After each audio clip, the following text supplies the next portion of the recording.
Beleza, turma? Bom dia. Vamos embora dar sequência no que a gente está fazendo aqui. Na aula passada, a gente começou a falar do transistor de efeito de campo, em particular o efeito que a gente chama de transistor MOS, né? E aí, a gente começou a fazer a análise qualitativa dele, tá? Mostrei para vocês a estrutura básica desse cara. A estrutura básica desse cara aqui. A gente começou com uma região P, construiu duas ilhas, duas regiõezinhas aqui, usando material tipo N. E por cima disso aqui, a gente colocou um isolante separando de um metal, formando um capacitor ali em cima, naquela faixa ali em cima, tá? E aí, a gente deu nome para esses caras aqui, tá? Tô chamando esse cara aqui, esse terminal de porta, gate, esse terminal aqui de substrato, esse terminal aqui de fonte, esse terminal aqui de dreno. Tudo bem? Foi isso que a gente viu, né? E aí, até agora, o nosso modelo tem duas partes. Tá? Até agora, o nosso modelo tem duas partes. Primeira coisa que a gente viu foi o seguinte. Se essa tensão que eu estou chamando aqui de VGS, tá? A diferença, eu vou sempre considerar a tensão da fonte, daquele terminal S, como uma referência do meu circuito todo, tá? Tipo assim, eu vou considerar do meu dispositivo, vou considerar que aquele ponto ali é o ponto de referência, e aí vou escrever todas as tensões em relação àquela tensão VS que aparece aqui, tá? Tensão VS que aparece do lado de cá, tá? Então, se essa tensão aqui de controle, tá?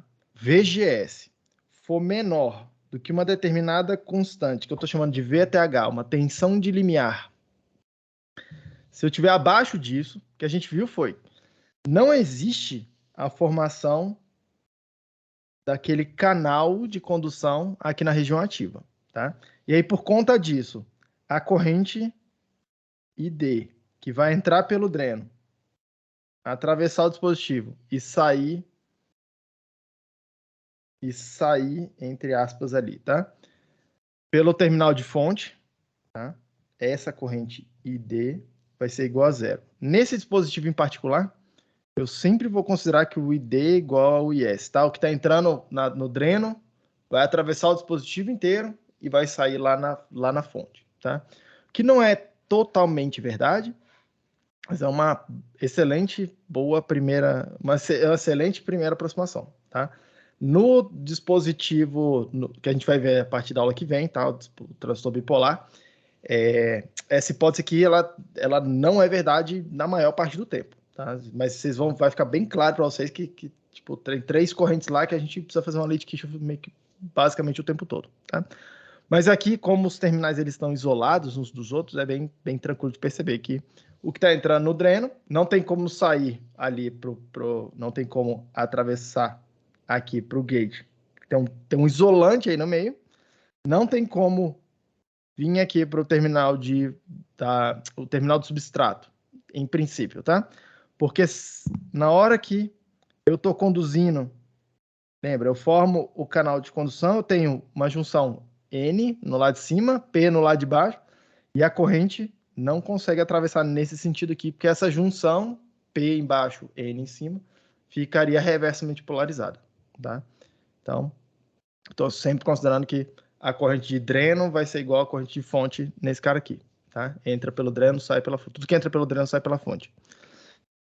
Então, perceba uma coisa. Quando eu estou com essa tensão VGS, que é a tensão de controle, uma tensão de controle no dispositivo, abaixo dessa tensão de limiar, tá? O dispositivo funciona como uma chave aberta, corrente igual a zero, tá? E é literalmente uma chave aberta, né? Eu vou até desenhar aqui para vocês começarem a se acostumar, tá? Se esse VGS aqui for menor do que o VT, esse cara aqui é muito parecido com uma chave aberta entre os terminais de dreno e os terminais de fonte, tá? Essa é a primeira coisa que a gente viu naquela análise qualitativa. Segunda coisa que a gente viu aqui foi o seguinte: Quando eu tenho VGS maior do que o VT, tá? Eu começo a acumular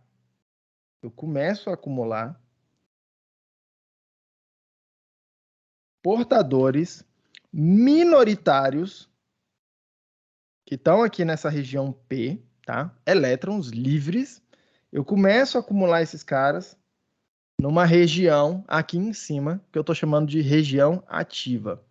E eu formo o que a gente normalmente chama de canal de condução entre aquelas duas ilhas, tá? Aqueles dois terminais ali de fonte e dreno, ok? O VT é justamente a tensão a partir do qual essa região que eu estou marcando aqui de vermelha, tá? A densidade de elétrons livres dela se iguala com a densidade de lacunas livres, lacunas móveis, nessa região aqui, que é o que tinha originalmente, tá? A partir desse momento aí, qualquer incremento de tensão VG, qualquer incremento nessa tensão de controle, vai me fazer aquele canal ficar um canal mais N, né, mais, vamos chamar assim, mais negativo, tá? Do que P. Essa região aqui acontece o que a gente chama, um fenômeno que a gente chama de inversão de população, tá? Ela é original por causa da dopagem, uma região P, mas por conta do campo elétrico atraiu essas cargas móveis minoritárias, elas se acumulam em algum lugar e aí a densidade delas começa a ficar tão elevada que elas ficam, em maioria, em relação ao que tinha antes, que eram as lacunas. Continua tendo um monte de lacunas lá, tá? Mas eu acumulo os elétrons numa região e aí eu conecto, percebam lá, na parte de cima ficou tudo N, tá? N com N com N. Fica uma região bastante mais condutiva, eu não tenho mais aquelas histórias de junção PN, reversamente polarizado, tenho nada disso, tá? E aí eu formo um caminho para a corrente conseguir atravessar do lado de cá, tudo bem? E quanto mais carga eu acumular nesse meio do caminho aí, maior será essa condutividade nesse meiozinho do caminho aí, tá? Porque mais cargas eu vou conseguir acumular. E aí a gente fez a conta disso na aula passada, tá? A análise quantitativa também, e a gente percebeu que a corrente ficaria o seguinte, tá? Para o VGS maior do que o VTH, o ID que a gente calculou foi μN, a mobilidade das cargas, o COX, que é a espessura do ox, vezes o epsilon, depende do material e depende da espessura daquele óxido, para mim vou considerar que é uma constante. W sobre L, lembrando que o W é aquela dimensão entrando lá no quadro. O L é a largura desse canal aqui, é a largura da região ativa do dispositivo. Tudo isso aqui vezes VGS menos VTH, que é a tensão líquida que eu tenho para formar o canal, vezes a tensão VDS, que é essa tensão que aparece aqui, ó, VD menos VS, menos VDS ao quadrado sobre 2. Tá? Essa primeira região aqui, que eu marquei de A, eu vou começar a dar nome logo para elas, tá? Eu vou chamar de região de corte, e essa região, essa segunda equação aqui vai descrever para mim uma região que a gente chama de, uma região de operação que a gente chama de triodo, tá? Ou simplesmente falar, o dispositivo está operando em triodo, tá? E aí percebam duas coisas aqui, tá? Isso aqui é uma parábola com inclinação, com concavidade para baixo, tem um sinal de menos aqui, tá? E quando o VDS for igual a zero, isso aqui passa pela origem, tá? A corrente é igual a zero. Se eu fizer um gráfico disso aqui, VDS por ID, eu vou ficar com alguma coisa assim. E aí eu gostaria que vocês percebessem duas coisas a partir desse gráfico aqui, que é o que a gente vai continuar a partir da aula de hoje.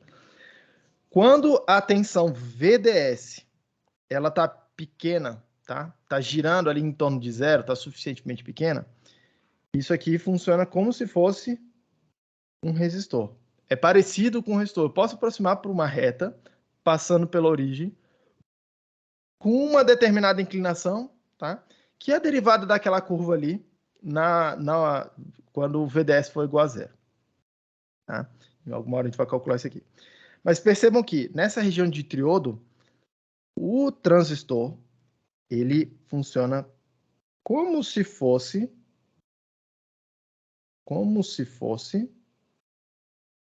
um resistor entre esses terminais aqui de dreno e fonte, tá?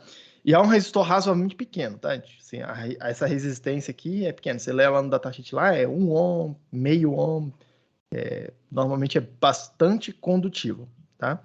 Mas é um caminho resistivo. Em várias aplicações, inclusive a gente olha e fala, isso aqui é quase um curto-circuito de tão baixo que é essa resistência, mas para algumas aplicações, para outras aplicações é importante saber quanto que é essa impedância aí, porque ela faz diferença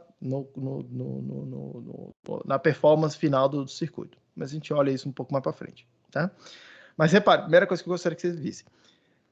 Para o VDS perto de zero, para um VDS baixo, tá? Esse dispositivo funciona como se fosse um resistor, como se fosse. Segunda coisa que eu quero que vocês percebam é a parte estranha, que é isso que a gente vai olhar com um pouco mais de detalhe hoje, é o seguinte. Existe um ponto aqui de máximo a partir do qual, para um aumento de tensão, a corrente diminui. Vou repetir. Existe uma região aqui, segundo essa equação, se ela estivesse correta, que me diz o seguinte. Eu aumento a tensão que o dispositivo está vendo e a corrente que está circulando por ele diminui. Tá? Isso aí o que eu acabei de falar, significa falar a mesma coisa de falar, esse sinônimo de falar de que existe alguma região onde esse dispositivo aí teria resistência negativa. E aí isso aí é um sinal de alerta, é algo que a gente precisa parar e olhar. Tudo bem? Vamos dar uma olhada aqui o que está acontecendo exatamente nesse ponto de máximo aqui. Olha só uma coisa. Deixa eu desenhar um carinha aqui de novo, um pouco maior, tá? Dá uma olhada nesse ponto de máximo, o que está acontecendo ali dentro do dispositivo, tá? Eu estou com a seguinte situação. Vou considerar que aqui está em zero, para ter uma referência. Tá? Do lado de cá, eu estou com uma determinada tensão, que eu estou chamando de VDS. Tá? Do lado de cá, eu estou com uma tensão VGS. Uma determinada tensão VGS, um número específico, tá? Inclusive um VGS que seja maior do que o VT, né? Para poder cumprir essa condição aqui. Aí percebam uma coisa, gostaria que vocês olhassem. Primeira coisa é o seguinte. O canal que se forma, ele depende da diferença de tensão que eu tenho entre o terminal mais de um capacitor que está aqui em cima e o terminal negativo, que é a parte de baixo do transistor. E aí eu gostaria que vocês percebessem o seguinte. Nesse ponto aqui, ó, nessa linha, que é um dos extremos do que está acontecendo aqui, tá? Na região ativa. A diferença de potencial que eu tenho nessa linha aqui vai ser VGS, que é o que tem em cima, menos zero, que é o que tem embaixo. Tá? Afinal, está conectado na referência do circuito. Tudo bem? Qual a tensão líquida que eu tenho aqui para formar esse canal? VGS menos VT. Tá? Então, eu vou marcar, sei lá, vou marcar de amarelo aqui. VGS menos VTH. Lembra que eu preciso superar o VTH. O que eu tenho em cima é VGS, o que eu tenho embaixo é zero. O que eu tenho de tensão é VGS, cravadinho, tá? VGS menos zero. Vou descontar o VTH, porque eu preciso superar o VTH para saber quanto de carga tem ali, tá? Isso quer dizer, eu vou marcar ele aqui, tá? Em algum momento, em algum lugar aqui. Vou marcar aqui, tem uma tensão VGS menos VT do lado de cá. No lado direito, o que eu tenho, tá? Eu tenho VGS em cima, VDS embaixo. Tenho VGS na terminal de cima, lá no capacitor. Só que no terminal de baixo, da outra ponta aqui do capacitor, eu tenho VDS. E aí a tensão líquida que eu tenho aqui é VGS menos VDS menos VTH. Percebam que esse número aqui é menor, obviamente considerando que isso aqui seja uma tensão positiva. Esse número aqui é menor do que o que eu tenho do lado de lá.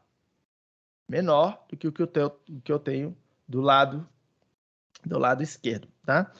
Isso quer dizer, isso fala para mim que é o seguinte, opa, a tensão que eu estou vendo nesse capacitor, no lado esquerdo dele, é uma determinada tensão. No lado direito eu tenho menos tensão. Se eu tenho menos tensão no capacitor, para a mesma capacitância, eu vou acumular menos carga, tá? Então, se eu desenhasse isso aqui como se fosse a espessura de um canal, nessa pontinha aqui, vai ter menos carga, ele vai ser um canal mais fino, tá? Essa que é a ideia que eu quero trazer para vocês. Não é exatamente espessura o que vai mudar aqui, mas a densidade de distribuição de cargas. Mas vai ser uma boa visualização para vocês sacarem o que está acontecendo, tá? E aí percebam, no meio do caminho, eu tenho toda a sorte de tensões aqui, conectando essas duas coisas, tá? Eu vou considerar que é linear ou aproximadamente linear essa distribuição. E aí percebam o que? Uma coisa que eu não tinha comentado até então, que esse canal de condução, ele é assimétrico, tá? Ele não é uma coisa assim, um fio todo certinho, bonitinho.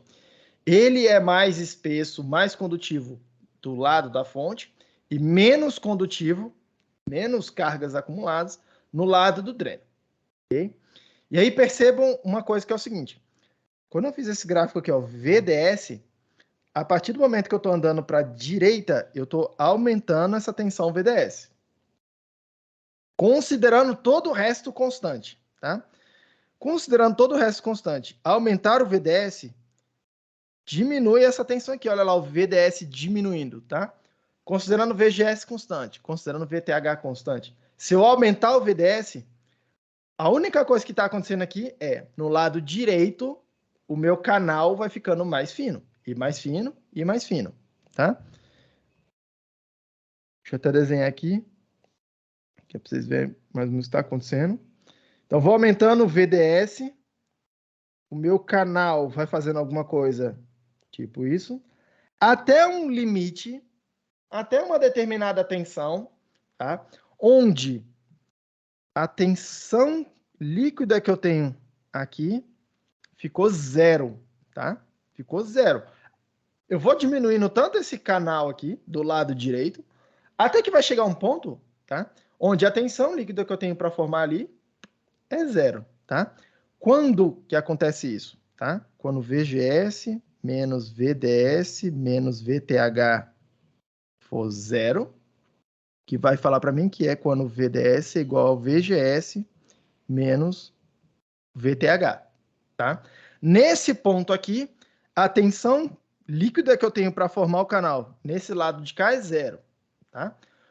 Coincidentemente, entre aspas, tá? Coincidentemente ou não, essa tensão VDS igual a VGS menos VT é exatamente a mesma tensão que me dá o máximo aqui, tá? Ó, VGS menos VTH, tá? Para chegar nessa conclusão, faz a derivada dessa corrente ID igual a zero, isola quanto que é o VDS que tem que acontecer, você vai ver que tem que ser, vai ser exatamente VGS menos VTH, que vai ser aquela tensão de máximo ali, tá? Essa tensão aqui, a gente vai chamar de VDSAT. VGS menos VT, a gente vai chamar de VDSAT, que é a tensão, já vão ver aqui, que é a tensão que vai formar a corrente de saturação, tá? Beleza, professor. Nesse ponto aí, então, o que você está falando para a gente aqui não tem mais, tipo, aquele canal tá tão fininho que não tem mais aquele canal ali. É isso mesmo. O que acontece, então, na hora que eu aumento a tensão? Que é ir para o lado daquela resistência negativa esquisita, tá? Opa, ir para aquele lado lá, o que está acontecendo é que o canal... Ou por que eu não estou conseguindo desenhar? O canal, ele vai terminar em algum lugar no meio do caminho. Tá? Em algum lugar no meio do caminho, vai chegar a tensão líquida de 0 volts, né? Exatamente essa tensão aqui. Tá? Em algum lugar eu vou ter essa tensão líquida aí de 0, tá? Em algum ponto, e eu tenho uma redução do comprimento desse canal. Tá? Uma redução do comprimento desse canal. Aí, primeira coisa que o pessoal começa a pensar e fala assim, uai, professor, mas aí ficou uma coisa bem esquisita aqui agora, porque se o que fazia conduzir essa coisa era o canal, uai, vai ficar um buraco ali. Esse cara aí continua sendo condutor, um condutor, tá? Eu continuo conseguindo conduzir corrente que está tentando circular aí por esse material? Sim, desde que esse estrangulamento, pinch-off, que é o nome técnico que a gente chama aqui, tá? Se esse estrangulamento do canal não for muito, muito, muito grande, tá? Que vai ser para todos os efeitos, a gente, normalmente, quando a gente coloca uma tensão VDS grande demais a ponto de esse cara aí, tá? Parar de fato de conduzir, o dispositivo meio que já queimou no meio do caminho, tá? Mas olha só o que acontece aqui. Por que essa coisa continua sendo um canal condutivo, tá? Repare que aqui é região P, aqui é região N, essa coisa aqui é região N, aqui é N, tá? Forma-se a região de depressão, lembra? Entre as regiões, as junções PN, né? Então eu tenho, em tese, tá? Região de depressão acontecendo aqui, região de depressão aqui, tá? E aí o que acontece? Percebam aqui, ó, nesse lugarzinho aqui, nesse intervalo onde tem um buraquinho, tá? Reparem que na hora que se estrangula essa coisa aqui, a região de depressão dele tá alguma coisa assim, né, ó? Tá? Alguma coisa assim. Tá tipo tudo junto, tá? Tem um lado de cá, tem um lado de cá e tem uma outra faixinha pro lado de cá, tá? Então, na hora que essa coisa aqui estrangula, só tem uma região de depressão, tá tudo unido, tá? A coisa é mais assim, ó. A coisa é mais assim, como se fosse uma grande junção PN ainda, tá? E à medida que eu vou aumentando a tensão VDS, eu vou separando, eu vou como se eu fosse apertando essa regiãozinha aqui, tá? Até que em algum momento vai chegar um ponto que vai separar as duas. Na hora que separar as duas, aí eu perco a capacidade de condução. Mas enquanto eu tenho esse canalzinho ainda de região de depressão, tá? Percebam o seguinte, e o que eu estou fazendo aqui é botando uma tensão no dreno, botando uma tensão na fonte e esse campo elétrico horizontal que eu estou colocando aqui, causado pela tensão VDS,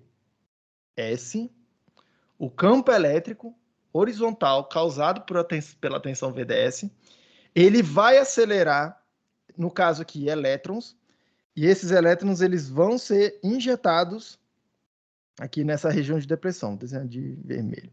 Eles vão ser injetados aqui dentro, tá? E aí, o que o elétron está vendo quando ele entra ali naquela região de depressão? Um campo elétrico bastante intenso, que é o campo externo que eu estou colocando, mais o campo o potencial de barreira, tá? Na hora que eu injeto essas cargas aqui, tá? Essas cargas veem um campo elétrico suficientemente grande e elas vão ser aceleradas lá para o outro lado, tá? Pum, vão ser como se fossem catapultadas lá para o outro lado, tá? Então, o fato de eu estar com o canal cada vez mais estreitinho, não quer dizer que eu estou menos condutivo, tá? A gente vai ver que a gente continua tendo, é o que eu estou mostrando aqui, eu continuo tendo condução, mas eu começo a perder, de alguma forma, essa característica, essa característica quadrática que a gente está vendo, tá? Eu já vou fazer a conta para vocês. Mas o que eu estou tentando mostrar para vocês, estou tentando convencê-los, é de que uma carga que entrar ali, ela vai ver esse campo elétrico e ela vai ser acelerada por ele para ser coletada lá do outro lado, tá? Então, essa coisa continua sendo uma situação bastante condutiva para essas cargas aqui. Tudo bem? Beleza, professor? E como é que funciona? O que vai acontecer, então, do ponto de vista da conta, tá? Então, a conta que a gente fez aqui na aula passada foi a seguinte, tá? Dê uma olhada lá, mas olha só. A gente chegou em algum momento em ter que fazer essa conta aqui, ó. Integral de 0 até L de I de x dx igual a integral de 0 até VDS, tá? De 0 até VDS de μn Cox W VGS menos uma queda de tensão lá no meio do caminho, menos VTH dV, tá? E aí eu considerei que esse V de x era uma queda de tensão linear, tá? Para a gente poder fazer a conta, no meio do caminho ali. E aí era isso que estava acontecendo. E a gente fazia integral de 0 até L, que é onde aparecia uma tensão VDS. Por que de 0 até L, tá? Essa integral aí, essa conta aí, o que eu estou tentando calcular é quanto de carga eu tenho acumulado aqui, ó. Qual é a carga que tem acumulado no capacitor? Essa conta aí, ela está me dando essa informação.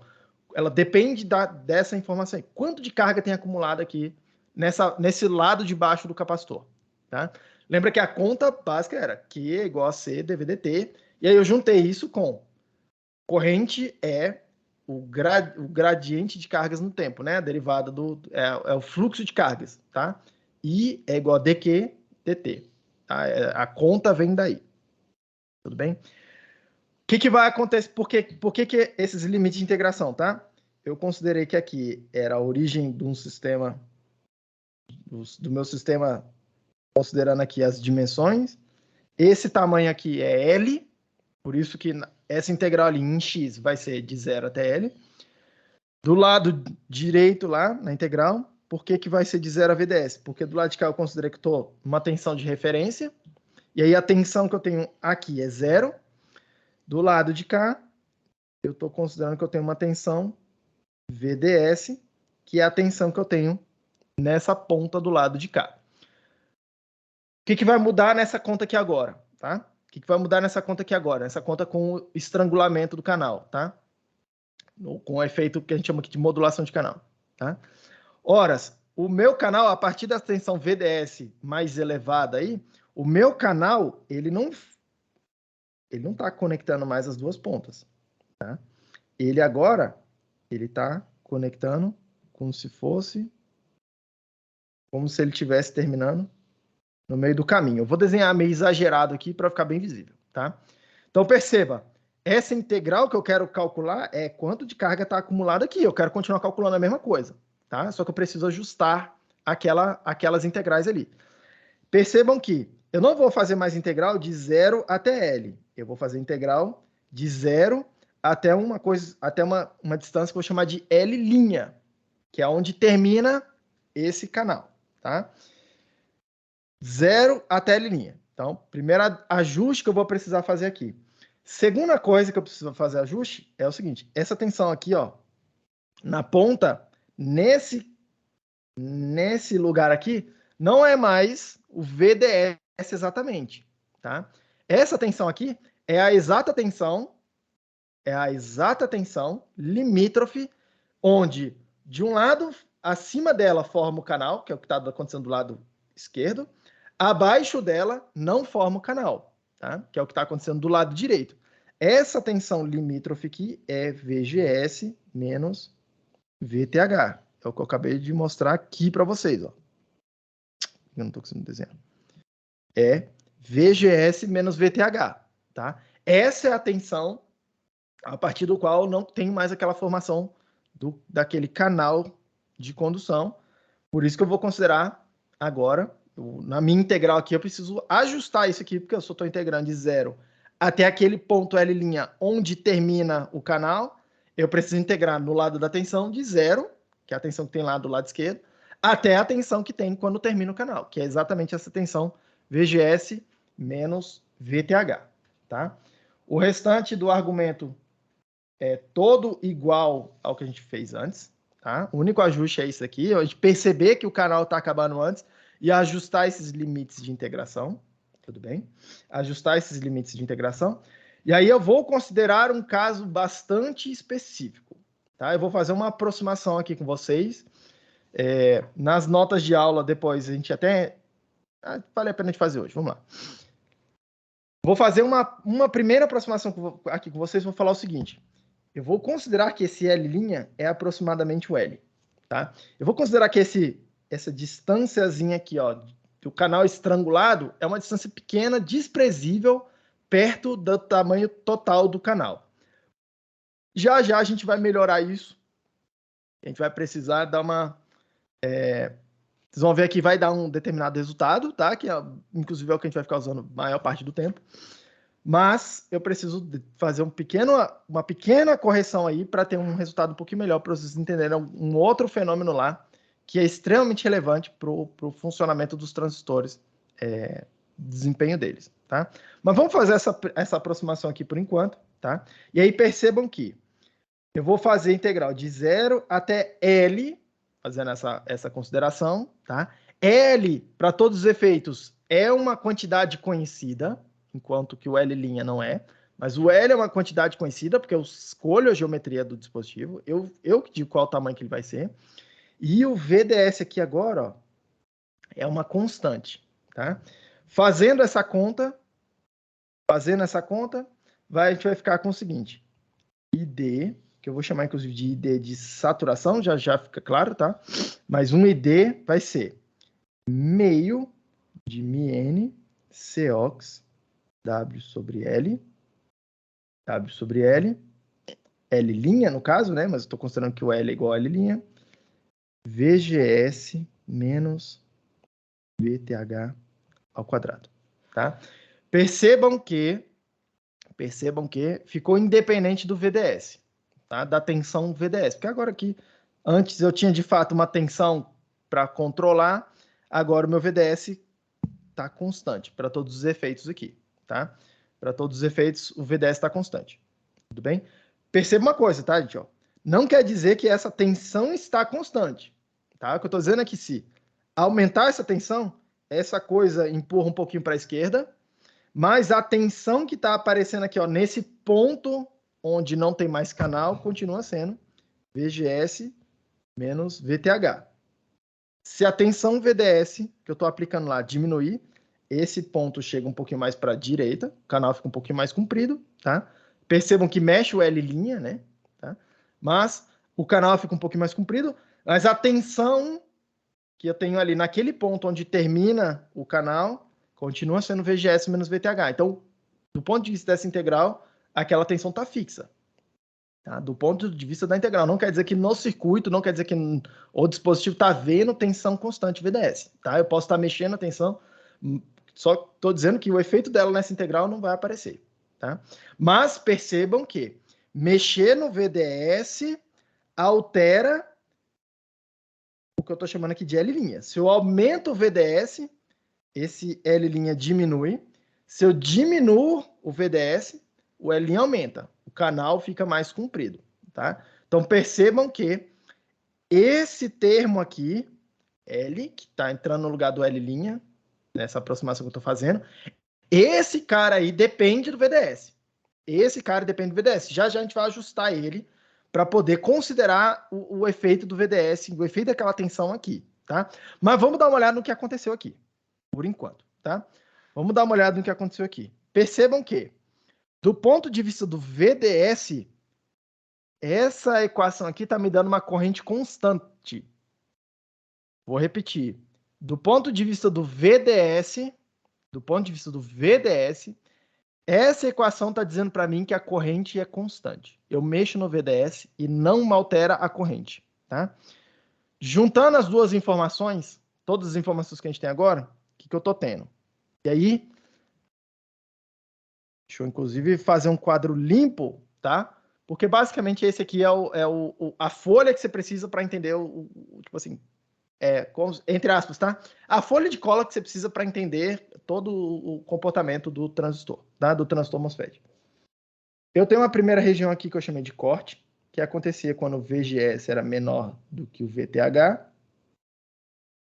Menor do que o VTH. Nessa situação aqui, a corrente é igual a zero. Eu tenho uma segunda situação que eu chamei de triodo, que acontece quando? Quando o VGS é maior do que o VT e quando o VDS está razoavelmente pequeno, né? Está menor do que o VGS menos VTH. Eu estou abaixo do pico daquela parábola que a gente está vendo. Já vou desenhar a parábola aqui.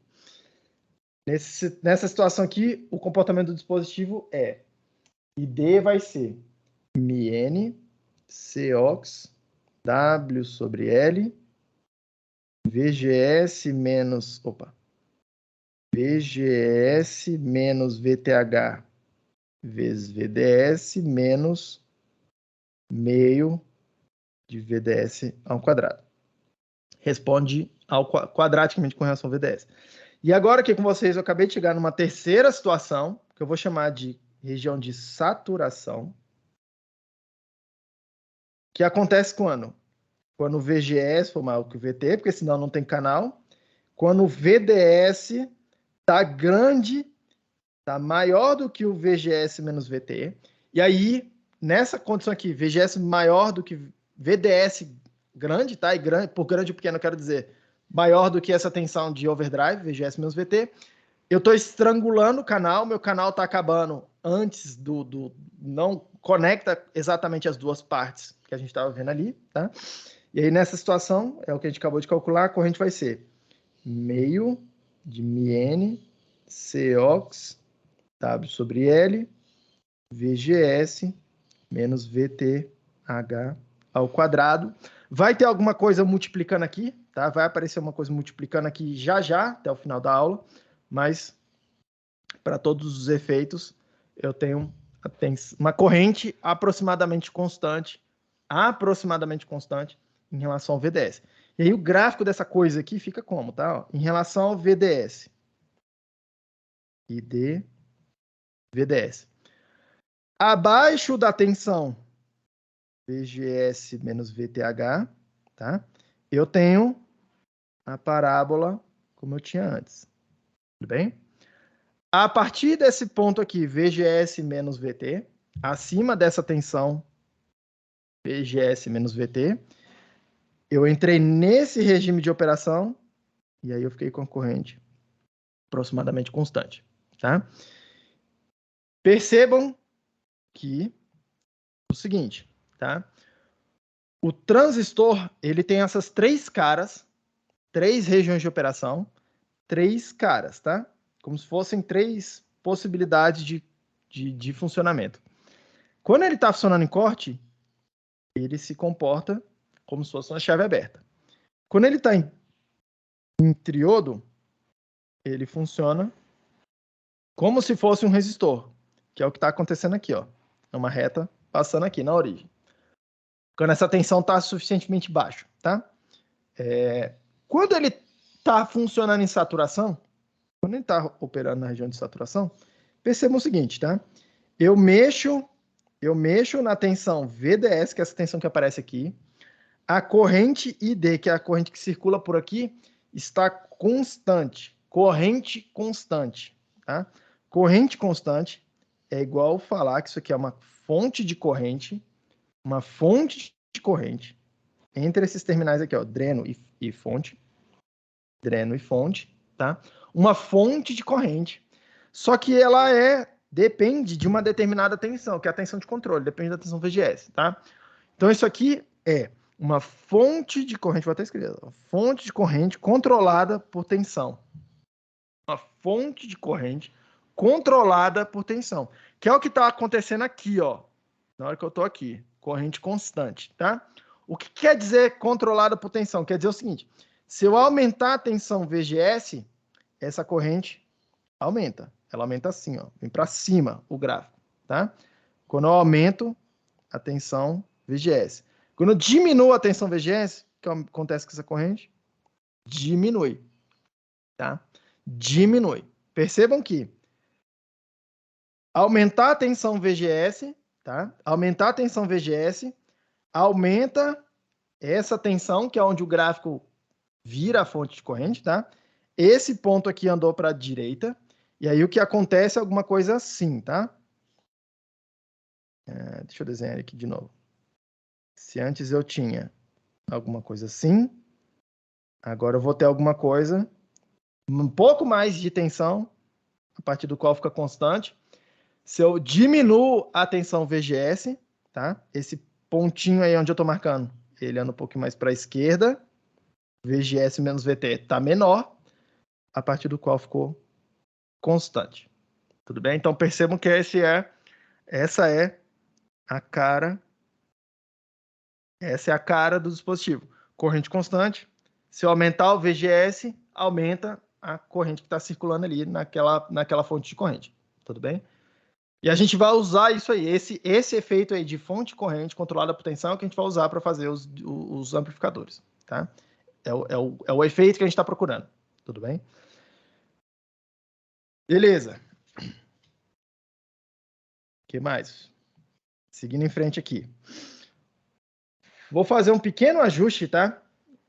Eu nem vou... nas notas de aula, vocês dão uma olhada, aqui eu nem vou ficar entrando em detalhes com vocês, tá? Mas eu quero fazer um pequeno ajuste nessa equação aqui. ID igual a meio MN Cox W sobre L VGS menos VTH ao quadrado. Eu quero fazer um pequeno ajuste nessa equação aqui para considerar o seguinte efeito, tá? O seguinte efeito. Acabei de mostrar ali para vocês que na hora que eu mexo na tensão VDS, que é a tensão que está aplicada do lado de cá,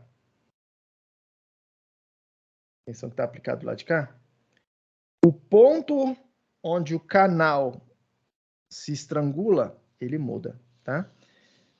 Esse ponto aqui eu estou chamando de L', que é onde de fato termina o canal. E aí, na hora de fazer, para chegar nessa equação aqui, tá? Eu fiz a aproximação de que o L é igual a L', tá? L é essa distância aqui, de 0 até L, tá? Eu estou dizendo que o L é aproximadamente igual a L', tudo bem? E aí, por isso que apareceu L do lado de cá e não L, mas tecnicamente seria um L' aqui, tá? Para fazer a integral. O problema é que a gente não sabe onde que acontece isso exatamente. A gente nunca sabe, tá? Onde exatamente que é aquele ponto L'. Esse é um problema, tá? Por isso que eu fiz essa aproximação aqui, L igual a L', para poder andar para frente e ter uma equação, tá? Só que perceba uma coisa. Se essa tensão VDS aumenta, tá? Esse ponto onde acontece o estrangulamento do canal, ele anda para a esquerda. Andando para a esquerda, muda o limite de integração. Um dos limites de integração que a gente acabou de fazer ali na conta era de 0 até esse L'. Então, muda o limite de integração, muda a corrente. Se eu diminuo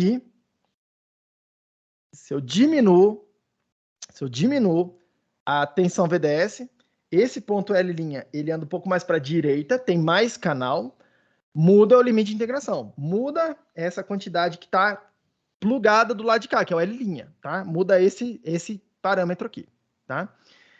Na nota de aula, vocês vão encontrar uma coisa falando o seguinte, tá? Eu vou considerar que essa mudança aí do L' com o VDS, com a tensão que eu aplico de fora, eu vou considerar que esse controle é um controle linear, tá? E aí eu faço uma conta, tem lá umas derivadas, não sei o quê, a coisa toda, tá? Aqui com vocês vou dar só o resultado final, tá? Eu vou fazer um ajuste que será, eu vou multiplicar isso aqui por 1 mais lambda VDS, onde esse lambda é uma constante de ajuste, tá? Para quê? Para eu poder botar o efeito linear nessa coisa aqui. De tal forma que fica alguma coisa assim, tá? Por que é 1 mais alguma coisa? Perceba que se o lambda for 0, sobra só 1, é exatamente o que eu tinha antes. É exata a mesma equação que eu tinha antes, tá? Então, na hora que eu plugo aqui, VDS, esse ponto de máximo está exatamente no mesmo lugar, tá?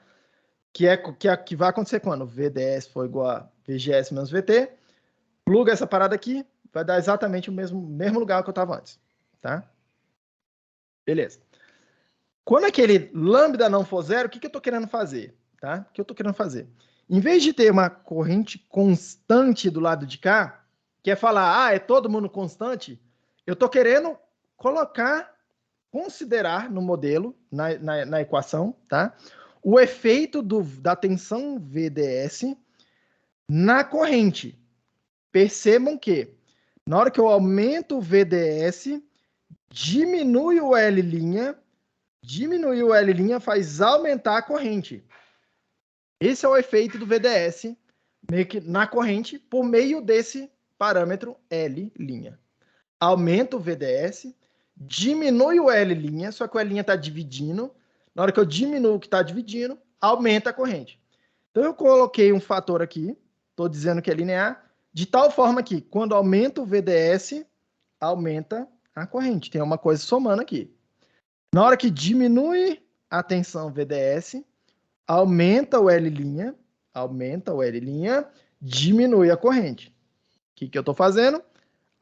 Coloquei de tal forma que na hora que diminui o VDS, diminui a corrente, sem eu precisar ficar sabendo exatamente quanto que é esse L'. Aí tem uma justificativa um pouco melhor lá nas notas de aula, tá? Aqui com vocês vou dar direto a equação final, que ficaria meio de μn Cox W sobre L, VGS menos VTH,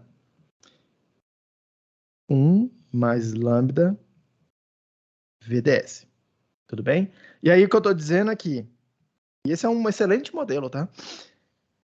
Em vez dessa corrente ficar constante com relação ao VDS, ela fica aproximadamente linear ali, aquela dependência. Parece com um resistor, tá? Parece com um resistor. Lembra, toda vez que a gente vê reta no gráfico VI, toda vez que a gente vê uma reta no gráfico VI, parece com um resistor, é para lembrar de um resistor. Mas esse é um resistor que não passa pela origem, tá? Não passa pela origem, quer dizer o seguinte, tá deslocado para cima, né, ó, tá? E aí, isso a gente viu lá em algum momento, na primeira ou na segunda aula, tá? É justamente para isso que serve o modelo de Thevenin. Tem como se fosse um resistor aqui, em paralelo com uma fonte de corrente, tá? E aí, essa aqui é a corrente, essa aqui é a corrente ID que eu estou observando. Muita atenção, porque essa corrente aí depende do VGS, tá? Ela tem um terminal, ela tem um outro lugar aqui, onde eu leio uma tensão e controla essa corrente aí, tá? Isso vai, inclusive o que está desenhado aqui agora, tá? Eu vou melhorar esse desenho aí, o modelo de circuito para esse cara aí, mas é exatamente a forma como a gente vai enxergar o transistor nos circuitos, tá? Uma fonte corrente em paralelo com uma impedância de saída ali, um resistor de saída, tá? Percebam que não precisa de nenhuma conta muito complicada para ver que é isso, tá? É uma fonte corrente, tem uma dependência entre a corrente de saída e a tensão dos terminais ali, que é dada por esse resistor que eu vou chamar de RDS, que é o símbolo que vocês vão ver lá nos datasheets, tá? RDS o tempo todo. RDS. É meio que o nome dele. Tudo bem, gente? Mesma coisa acontece aqui, tá? Na hora que eu aumento a tensão VGS, aumenta a corrente, então a coisa fica alguma coisa assim, tá? Daqui para cá é tipo uma reta. Na hora que eu abaixo a tensão VGS, fica alguma coisa assim. Ponto de saturação em algum lugar aqui. Tudo bem? Então tem uma certa inclinação essas curvas aqui para depender do VDS. Alguma dúvida até aqui, pessoal? Acho que é tranquilo, né?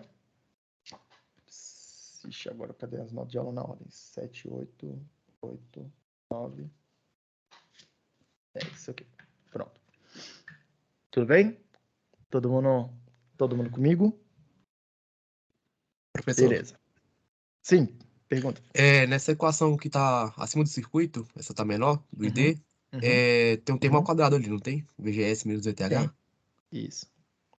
Tem, que é um quadrado. Beleza? Obrigado. Todo mundo ok? Beleza. Seguindo aqui, então. Opa. Seguindo aqui, então.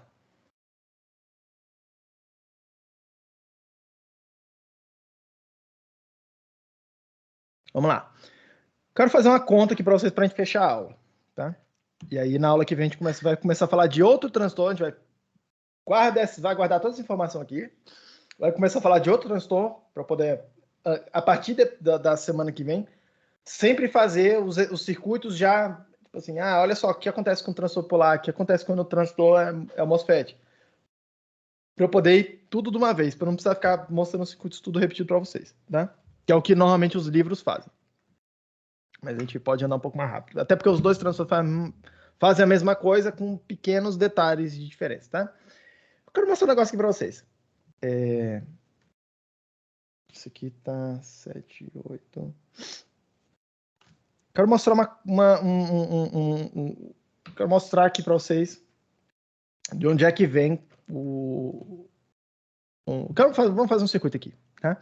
Vamos fazer um circuito aqui, que aí a gente vai dar nome para as coisas todas e vamos ver que o resultado, basicamente, como é que funciona um amplificador, tá? Obviamente, a gente vai elaborar um pouco mais em cima dessa ideia aqui. E a gente também quer alguns caminhos um pouco mais simples de análise, a gente quer ver outras topologias. Mas olha só um negócio aqui. Vamos dar uma olhada nesse circuito aqui, ó.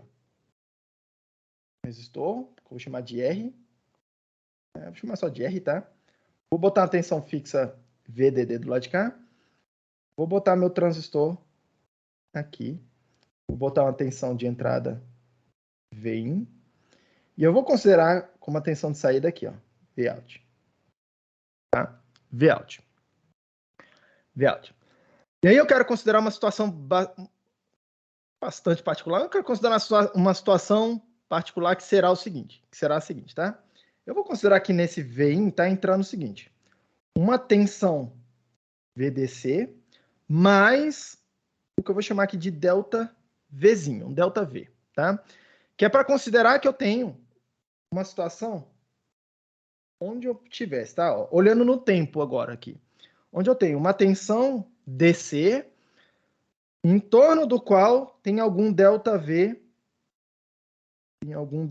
tem alguma excursão.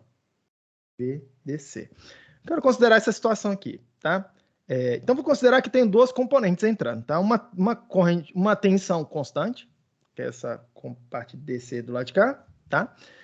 E uma outra componente que tem uma excursão. Só que eu não estou interessado, tá, gente, em qual é o formato específico desse ΔV. Pode ser um seno, pode ser uma onda quadrada, pode ser um triangular, pode ser uma onda que representa a minha voz falando aqui no microfone, pode ser, sei lá, alguém tocando a guitarra e aí tem uma onda lá que representa o som que a guitarra está fazendo, um sinal, tá? Inclusive, eu vou chamar isso aqui esse ΔV aqui de sinal, tá? E eu vou chamar esse VDC aqui de polarização.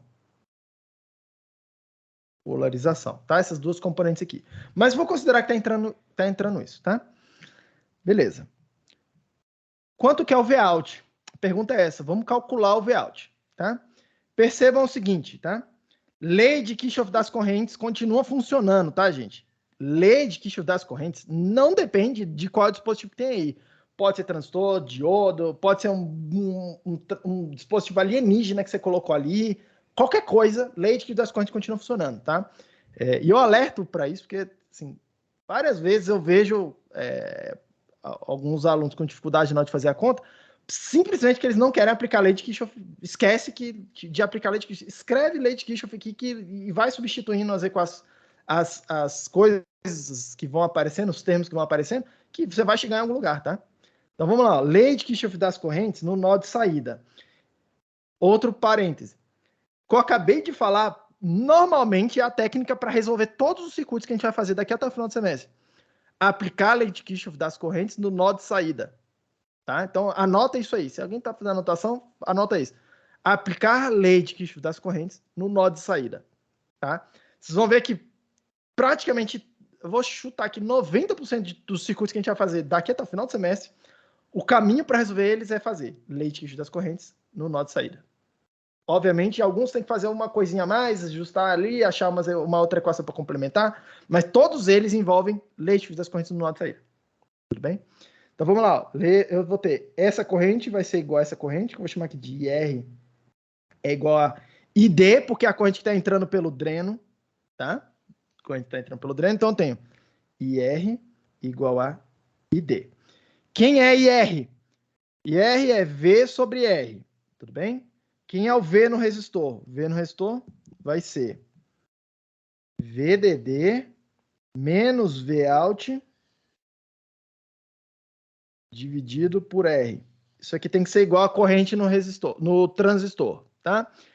Aí eu preciso escolher uma daquelas 3 regiões de operação. Onde é que tá? Tá aqui. Eu preciso escolher entre uma delas, tá? Eu vou aqui considerar que o transistor está funcionando na saturação. Por que eu não estou conseguindo escrever? Eu vou considerar, por hipótese, que ele está funcionando na região de saturação, tá? Vou considerar que ele está funcionando na região de saturação. Obviamente, a gente precisa fazer alguma coisa com a tensão de entrada para poder isso aí acontecer, tá? Mas, normalmente, essa vai ser a escolha que a gente quer fazer para fazer os amplificadores, tá? Colocar o transistor na região de saturação. Se ele está funcionando na região de saturação, o ID vai ser meio de μN Cox W sobre L VGS menos VTH ao quadrado. Eu vou desprezar também para simplificar. Para simplificar um pouco, eu vou desprezar o efeito da modulação de canal. Então, vou dizer aqui, deixa eu marcar aqui, ó, minhas hipóteses, tá? Estou considerando que está em saturação. Estou considerando que aquele lambda é igual a 0. Estou desprezando aquele efeito de modulação do canal. Tá? O efeito dele na corrente. O efeito do VDS na corrente. Tá? Para chegar no resultado, vocês já vão ver aqui que tem algumas simplificações envolvidas, tá? Mas já vai qualitativamente explicar o que está acontecendo no amplificador, como é que ele funciona, a coisa toda. E aí, um pouco mais para frente, vou mostrar uma técnica que considera esse lambda diferente de 0 e é mais fácil de calcular do que fazer a conta toda que eu vou fazer aqui para vocês, porque senão vai ser uma conta bem complicada, tá? Então, vou fazer essas 2 hipóteses simplificadoras aqui. Tá funcionando a saturação. Estou desprezando o efeito de modulação de canal. Para simplificar um pouco as equações, tá? Para não ficar tanta letrinha, eu vou juntar tudo isso aqui. Todos esses termos, é tudo constante, são todas constantes. Eu vou chamar de Kn, esses termos todos aqui. Essas constantes todas. Tudo bem? Então, perceba que eu quero isolar o Vout nessa equação aí, tá? Então, vou ficar com Vout igual a Vout. Vou passar o R para o lado de lá multiplicando. Vou trazer Vout para o lado de cá e o resto todo que sobrou para o lado de cá. Vai ficar ó, VDD menos R sobre 2, né? Vezes Kn, vezes o VGS menos VTH ao quadrado, tá? Então, fiquei com isso aqui. Quem é o VGS? Quem é o VGS no meu circuito? Perceba que o VGS é essa diferença de potencial aqui, ó. VG menos VS. Esse aqui é o VGS. No VG, eu tenho Vin. No VS, eu tenho 0. Isso quer dizer que, para todos os efeitos neste circuito em particular, muita atenção, nesse circuito aqui em particular, VGS é igual ao Vin. Mas vão existir circuitos que a gente vai fazer que isso aqui não é assim, tá? Tipo, o VGS não é igual ao Vin. Então, atenção, cuidado com isso, tá? VGS é VG menos VS. No VG, atenção de controle, eu tenho Vin. No VS, eu tenho 0. VGS, Vin menos 0, Vin. Seguindo, então, substituindo, já que o VGS, já que o Vin tem essas 2 componentes aqui, eu vou substituir essa coisa aí. Tá? Então, vou ficar com Vout igual a VDD menos R sobre 2 vezes K, vezes, tá? Vezes. Aí eu tenho aqui do lado de cá, ó. Do lado de cá eu tenho VGS, eu tenho então VDC mais ΔV menos VTH ao quadrado. Tudo bem? Percebam que eu tenho alguma ali dentro do ao quadrado, tá? Alguma A mais B ao quadrado, e eu vou fazer aquela conta com vocês, né? Ó, isso aqui vai ser igual a ao quadrado mais 2AB mais B ao quadrado, tá? Quem vai ser meu A, quem vai ser meu B? Eu vou juntar assim, ó. Eu vou juntar VDC menos VTH, vai ser das componentes da soma, mais o ΔV. Eu vou considerar o ΔV um componente separado. Por quê, professor? Por que você vai juntar assim? Porque o VDC é uma tensão constante. O VTH é tensão constante. É um parâmetro constante. O ΔV é alguém que está variando. Eles têm naturezas diferentes. Eu quero separar o que é coisas constantes, termos que são constantes, dos termos que não são constantes, do que tem alguma variação de sinal, tá? Que é um sinal. Tudo bem? Então, isso aqui vai ficar assim. Vout igual a VDD menos R sobre 2 vezes K vezes, coisa toda aqui, vezes VDC menos VTH ao quadrado, mais 2 vezes VDC menos VTH vezes o ΔV mais ΔV ao quadrado. Todo mundo ok comigo? Acho que você escreveu Oi. VDS ali, né? Ou não? No meio. VDS, aqui é para ser VDC, certo? Agora tá certo, né? VDC menos VT vezes ΔV mais ΔV ao quadrado. Todo mundo comigo?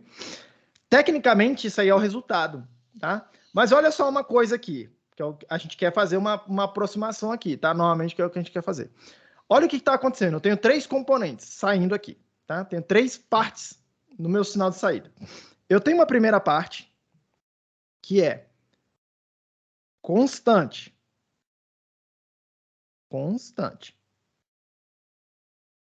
Sinal DC, tá? Perceba aqui na saída, se eu olhar no tempo, tem uma constante DC saindo aqui. Qualquer coisa que vai acontecer vai estar excursionando em torno desse ponto aqui, tá? Que é, né, VDD menos R sobre 2 vezes K vezes essa coisa toda aí, tá? Mas é uma constante, tudo isso é uma constante. Eu tenho uma outra parte aqui, que é meu sinal de entrada, igualzinho ele copiado aqui, ó. Meu sinal de entrada vezes uma constante. Perceba que tudo que está multiplicando ele é constante, tá? Ó, R é constante, o 2 é constante, o K é constante, esse 2 aqui que vai cortar com aquele 2 lá de fora é constante, o VDC é constante, o VTH é constante, tá? Então eu tenho ainda, nessa segunda componente aqui, tá?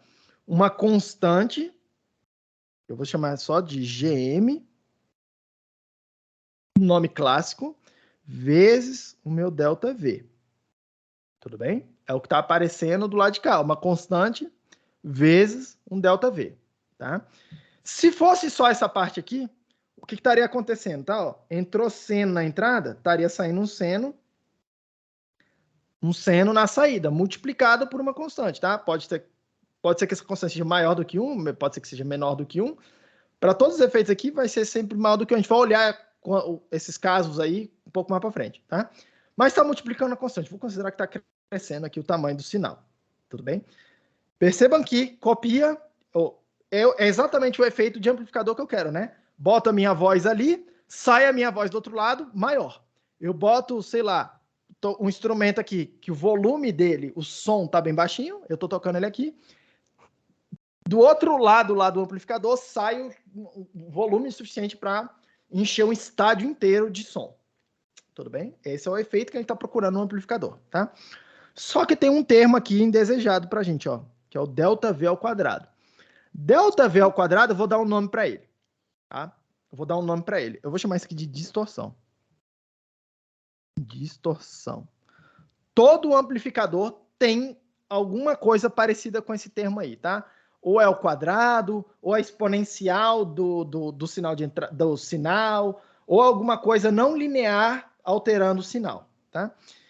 Alguma coisa não linear alterando o sinal. E essa coisa linear a gente chama de distorção, independente de qual é a cara específica dela, tá? Isso aqui é um efeito em vários momentos indesejado, tá? Para todos os efeitos, assim, para a maioria dos casos, isso aqui é um defeito, tá? Se isso aqui é um defeito, eu gostaria que esse termo fosse 0. Para somar ali, ele não ter efeito nenhum, tá? Cuidado que nem sempre distorção é um defeito, nem sempre distorção é um erro, tá? Tem hora que a gente quer distorção. Quando, por exemplo, tá? Vocês vão num show qualquer de música aí, tem vários tipos de amplificadores lá funcionando. Afinal, tem vários tipos de instrumento acontecendo. O principal instrumento hoje em dia de música, tá? É o microfone. É o que a gente está falando aqui. Porque a voz é o principal instrumento da música hoje em dia. Assim, da música pop contemporânea, tá? Voz, eu quero que aquilo que o cantor cantou saia exatamente igual do outro lado. Eu não quero distorcer a voz dele. Distorcer a voz fica com a voz toda suja, tá? O som fica todo bagunçado. Assim. Então a voz eu quero que saia bem limpinha. E aí eu quero fazer o que a gente vai chamar de um amplificador linear, que é o que a gente vai ficar fazendo na disciplina. Eu quero aquela distorção igual a 0. Já vamos calcular aqui o que tem que acontecer para isso, tá? Você vai num show de rock, tem lá alguém cantando, você quer a voz limpa, mas tem a guitarra, e aí você quer a guitarra distorcida. Muitas vezes você quer uma guitarra distorcida. Você quer tocar e fazer... Tocar lá a guitarra e fazer... Aquele efeito de peso, sabe? Tipo, de sujeira, assim. Tem um som lá ali acontecendo, mas tem aquele efeito sujo no som ali, tá? Tipicamente show de rock. Tipicamente, sim, usa muito em rock. Pessoal de blues, aí distorções diferentes vão gerar efeitos diferentes, tá? Sonoros. Perceba que o cara que tá tocando ali a guitarra, ele coloca o amplificador para fazer aquele efeito de propósito. Aquilo não é um erro. Ele quer um amplificador que tenha muita distorção, tá? Dá esse efeito de sujeira no som, por exemplo, tá? Circuito de telecomunicações. A gente também usa amplificadores, tá? Normalmente, e aí meio que uma regra geral que vocês vão estudar um pouco melhor lá em sistema de comunicação, na disciplina de comunicação, tá? Mas regra geral é, se a modulação, onde você coloca a informação, tá? Não tem nada a ver com a amplitude do sinal que você está usando para transportar essa informação de um lado para o outro, se você colocou informação em algum parâmetro que não tem nada a ver com amplitude, não tem, em geral, tá? Em geral, não tem problema você admitir distorção no seu amplificador. Em geral. Se, por outro lado, tem informação modulada lá na amplitude do sinal, por exemplo, QAM, usa muito em comunicação de TV a cabo, internet via cabo, essa internet que a gente tem em casa, tá? QAM, por exemplo, tem uma parte da informação que está colocada na amplitude do sinal que está trafegando lá, e aí a gente não quer admitir distorção, porque distorção aqui bagunça a nossa capacidade de transportar informação em alta velocidade, tá? Se tiver muita distorção, eu tenho que transportar a informação em mais baixa velocidade. A taxa de transmissão tem que abaixar. Tem que abaixar, tá? É o que vocês vão estudar lá em sistema de comunicação, lá em Trincom, aquela matéria de comunicação, tá? Para eu poder funcionar, por exemplo, nesse tipo de modulação em altas taxas de transmissão, eu preciso de amplificadores bastante lineares. Eu quero pouca distorção no meu sistema, tá? Então, é mais ou menos esse panorama geral da distorção. Beleza. Repare que, olha só o negócio aqui, eu vou fazer uma aproximação. Vou fazer uma aproximação aqui com vocês e percebam que eu vou dar nome para ela, tá? Distorção. Eu vou dar nome para ela, tá? E depois a gente vai melhorar um pouco para ficar um pouco mais automática essa conta, para a gente não precisar ficar fazendo essa coisa aqui manualmente o tempo todo, tá? Olha só, eu quero que, tá? A distorção, esse cara aqui, seja desprezível perto da componente de sinal que está saindo aqui. Eu quero que, tá? Eu gostaria que eu gostaria que 2 VDC menos VTH vezes ΔV fosse bastante maior do que ΔV ao quadrado. 10 vezes maior, 100 vezes maior. Eu quero que a componente que eu estou vendo na saída de sinal seja bem maior do que a componente da distorção, tá? Porque nesse caso, eu vou poder falar assim, essa distorção na hora que eu somar, é a mesma coisa somar 1000 com 1, dá 1001, que é aproximadamente 1000, tá? Se eu pegar uma coisa que é muito grande, somar com uma coisa que é pequena, perto daquela que eu estou somando, tá? Muito pequena perto daquela que eu estou somando, a soma praticamente não tem efeito nenhum, tudo bem? Percebam que eu posso dividir dos dois lados por ΔV, tá? Dividir dos dois lados por ΔV. Dividido dos dois lados do ΔV, eu estou considerando que o ΔV não é zero, tá? Estou considerando que tem sinal ali, considerando. Mas se tem sinal, não faz nenhum sentido falar disso aqui se não tiver sinal. Então, faz sentido... É razoavelmente seguro fazer essa divisão aqui, dos dois lados por ΔV. E aí eu vou chegar aqui. Para eu poder desprezar a distorção, eu preciso que o ΔV, o tamanho do sinal que está entrando, percebo, tá? Seja bem menor do que 2 vezes VDC menos VTH. Tudo bem? Percebam que, se essa condição for verdade, se o sinal que está entrando for pequeno, sinal pequeno, se o sinal que estiver entrando for pequeno nesse sentido que está escrito aí, tá bem preciso o que significa pequeno aqui, tá? Mas se o sinal que está entrando for pequeno, a distorção que vai acontecer lá no meu sistema é desprezível. Vou repetir. Se o sinal que está entrando, a amplitude dele é pequena, a distorção que vai acontecer no meu amplificador é desprezível. Tudo bem? Percebam outra coisa aqui. Eu gostaria que vocês percebessem outra coisa. Quem é VDC menos VTH? Quem é VDC menos VTH? É a tensão que eu estou botando aqui, ó, no VGS, certo? A tensão DC que eu estou botando no VGS. Que a gente chamou ali atrás, um pouco ali atrás, de tensão de overdrive. É o VGS menos VT, que está nas equações dos slides anteriores aqui, dos quadros anteriores. É a tensão de overdrive, tá? Então, o que eu gostaria... E por isso que é esse nome, tá? O que eu gostaria que acontecesse, tá? Que o meu sinal... Para ter um amplificador bem linear, né? Que o meu sinal seja bem menor do que essa tensão aí, VGS menos VT, que é essa tensão de overdrive que eu uso no meu amplificador, tá? Bem menor do que a tensão de overdrive que eu uso no meu amplificador. Tudo bem? Para tentar ficar um pouco, tentar ficar bem visível aqui para vocês, tá? No gráfico, eu pessoalmente eu olho meio que tudo no gráfico, tá? Na minha cabeça ajuda. PDS e D. Eu tô com um gráfico assim, né? Alguma coisa assim, tá? O que a gente gostaria que acontecesse, tá? Percebam que, olha só, tá? O sinal de entrada está entrando no VGS. O sinal de entrada está entrando no VGS. Lembra sempre disso. Eu tenho, então, alguma coisa assim, tá? Para cá, alguma coisa para cá. O sinal de entrada está entrando no VGS. E aí, o que está acontecendo, tá? Com a corrente, o que eu gostaria que acontecesse? Se eu estou em algum ponto aqui, bom, o meu sinal de entrada entrou e ele estou nessa coisa aqui. E o sinal de entrada aumentou um pouquinho, tá? Eu vou passar para a curva aqui de cima. Na hora que ele for excursionar para baixo, eu vou passar para a curva de baixo, tá? O que eu quero que aconteça para gerar o mínimo de distorção possível, tá? Que eu vou marcar aqui o ponto onde entra na saturação. Eu estou aqui e eu estou mais para a direita aqui, né? Lembra sempre disso. O que eu quero que aconteça para ter pouca distorção no gráfico, tá? Que na hora que eu sair desse ponto aqui e para o de cima, nesse ponto de operação aqui, ó, pum, eu ainda esteja à direita desse pontinho aqui, ó, que é o lugar que está na saturação, tá? Que para todos os efeitos é corrente constante. Tudo bem?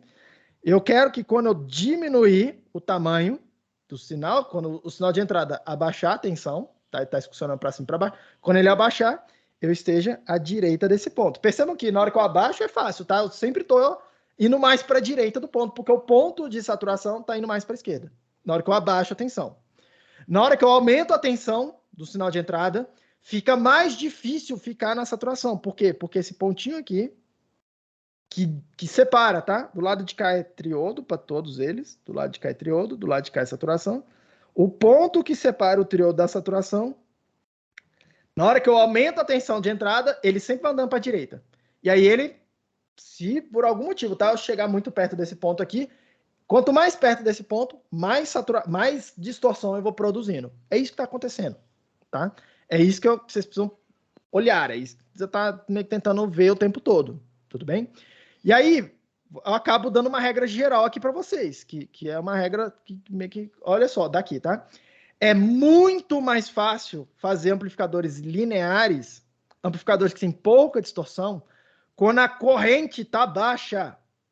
Perceba, tá? Na hora que eu abaixo a corrente, o pontozinho onde está entrando para o triodo, ele vai mais para longe do meu sinal. Meu sinal está aqui assim, ó. Eu vou querer colocar meu sinal por aqui, tá? Na hora que eu abaixo a corrente, na hora que eu trabalho com correntes menores no circuito, fica mais fácil fazer amplificadores lineares. Vou repetir. Que essa é uma regra geral que normalmente o livro não fala, tá? Vou repetir então. Quanto mais baixa a corrente de trabalho, quanto menos corrente você coloca no teu circuito, mais fácil é fazer um amplificador linear. Então, se você quer um amplificador bastante linear, você precisa trabalhar com pouca corrente, baixa corrente, tudo bem? Quanto menos corrente no circuito, eu tendo a ficar com um circuito mais linear, tá? Essa é uma regra, meio que uma regra geral. Tudo bem, gente? Feito isso, feita essa aproximação, como é que fica a tensão de saída aí no final, tá? Vou dar o resultado em outra tela aqui, porque senão fica muito poluído. Eu vou ficar com o seguinte, tá? Vout vai ficar VDD menos. Agora, considerando aquela aproximação lá de que a distorção é desprezível. Menos. RD sobre 2KN. Deixa eu escrever assim. KN sobre 2. VDC. Eita, mania. VDC menos VTH ao quadrado. Menos R. Eu chamei só de R lá, não chamei de RD, né?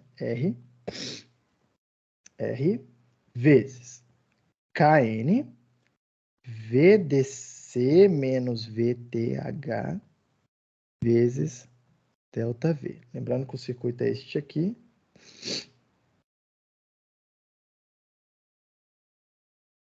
VDD.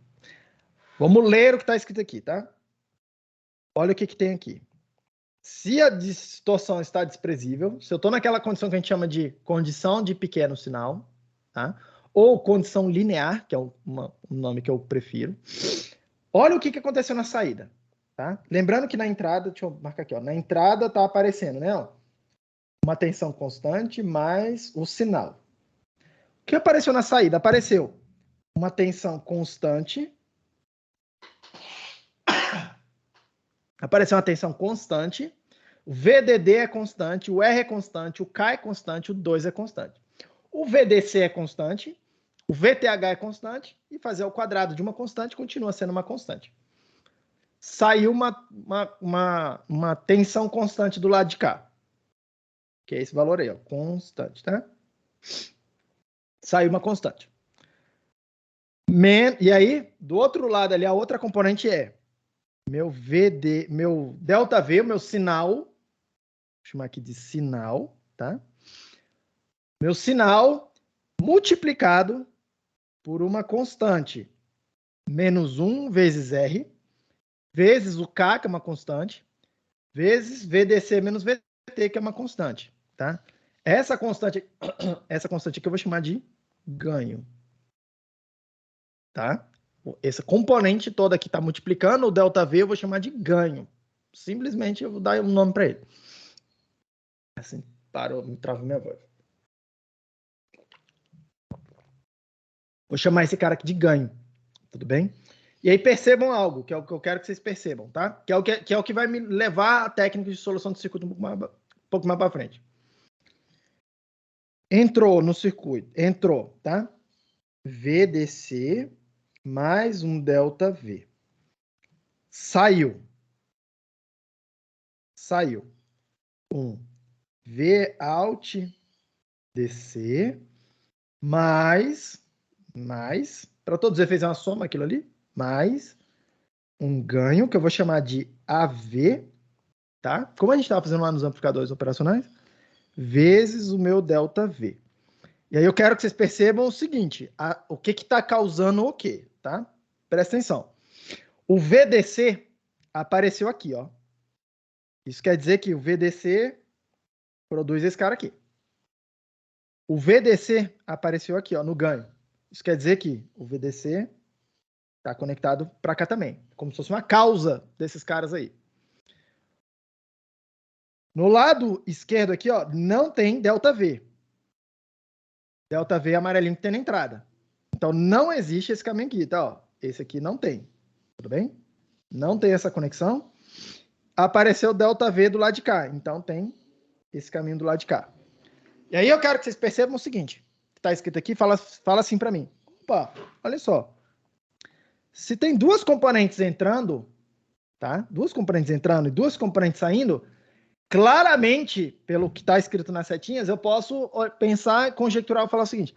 Cara, na hora de calcular o que vai acontecer na saída, me parece que eu posso calcular em duas partes separadas. Eu posso olhar primeiro o efeito do VDC, porque aí eu vou saber esse Vout, já sei direto o Vout, e eu sei alguma informação sobre isso que está aparecendo aqui. Em particular, tá? Eu vou ter uma informação sobre o ganho. Perceba que o VDC apareceu aqui, ó, no termo que eu chamei de ganho. Tá? Opa! E para saber o que está acontecendo com o sinal de saída, eu posso calcular em separado o ΔV e aí terminar de conhecer esse termo aqui, ó, que é o sinal de saída, tá? Do lado de cá é sinal, lembra lá o nome que eu dei, né? Que eu chamei de sinal, que eu chamei de polarização. Opa! Isso aqui indica para mim, vai me dar indicar, tá? Uma técnica de solução que a gente vai usar, que eu vou ensinar para vocês, a gente vai usar, onde a gente separa o problema em duas partes. O problema da primeira parte é conhecer a polarização, conhecer o efeito das tensões DC no circuito, tá? Tanto na polarização do sinal de saída, que a gente vai ver que é importante, quanto nos parâmetros que vão ter a ver com o sinal de saída, tá? O ganho do circuito, tá? A polarização define quanto que é o ganho, quanto que é impedância de entrada, impedância de saída, que são os parâmetros que a gente vai ver importantes dos amplificadores, tá? A gente pode olhar isso em separado do efeito que tem o ΔV, o sinal de entrada, só a parte de sinal. Isso aqui vai me gerar essa ideia de que, opa, eu posso olhar essa coisa em separado, fazer análise em duas partes, tá? Olhar o efeito da polarização, olhar o efeito do que acontece com o sinal, tudo bem? E é isso que a gente vai proceder, não na aula que vem, porque na aula que vem eu vou fazer uma incursão aqui no outro transistor, né? Mostrar para vocês como é que funciona o transistor bipolar. Vocês vão ver que as equações são diferentes, mas o efeito global é o mesmo, tá? As conclusões que a gente vai chegar vão ser as mesmas. Para eu poder ficar mostrando todos os circuitos para vocês, para mim vão ser só variações do pequenos detalhes que a equação me traz de variações, mas a técnica global vai ser a mesma. O efeito que eu quero acontecer é o mesmo. Fonte de tensão controlada, fonte de corrente controlada por tensão. Eu vou poder ter alguma coisa que me dá um efeito linear, que me dá essa coisa que lineariza o circuito, posso desprezar a distorção, eu posso separar a análise em duas partes, a parte que é a polarização, a parte que é o sinal, tudo bem? Segunda coisa, e é aqui para fechar, tá?